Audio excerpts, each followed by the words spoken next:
Bình chẽ bẩn thải lờ xa sầm đách để chô hồn sái bàn lợt làng thá cái sầm rúa mình mèn đọ toát nụ tế hay sầm nôm rướng đăng tờ ai xì chế có nơi đỏ đài sầm mớ comment sầm đách nơi khổng ru cả cái sầm rúa cầm làng con toát nơi đầm bòn miên chùm lúa đã sro sru khné rồi viếng mê bình chia cá con toát nơi prote tiếng quý Campuchia Thái đám bay bình chia nở cá bát tổng kết bằng hồ chiếm trong tri thống cứ chỉ rường chạm bạchนี่ជាការលើកឡើងរបស់សម្ដេចតេជោហ៊ុនសែនដែលបានបង្ហោះសារ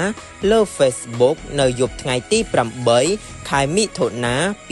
2025សម្ដេចបន្តទៀតថាប្រជាជននៃប្រទេសទាំងពីរកម្ពុជាថៃពិតជាចង់មានសន្តិភាពជាបន្តនិងមិនចង់ឃើញនៅសង្គ្រាមនោះឡើយ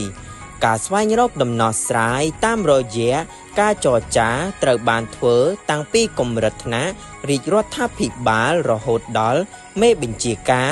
នៅអង្គភាពជួរមុខទើបមានលទ្ធផលដូចពេលនេះសម្ដេចតេជោបានអំពាវនាវឲ្យបងប្អូនជនរួមជាតិជឿទុកចិត្តលើរាជរដ្ឋាភិបាលក្នុងការដោះស្រាយជម្លោះដោយសន្តិវិធីដែលជាវិធីតែមួយគត់ដើម្បីបញ្ជាសង្គ្រាមបង្ហូរឈាមនិងដើម្បីមិត្តភាពនិងកិច្ចសហប្រតិបត្តិការល្អជាមួយប្រទេសជិតខាង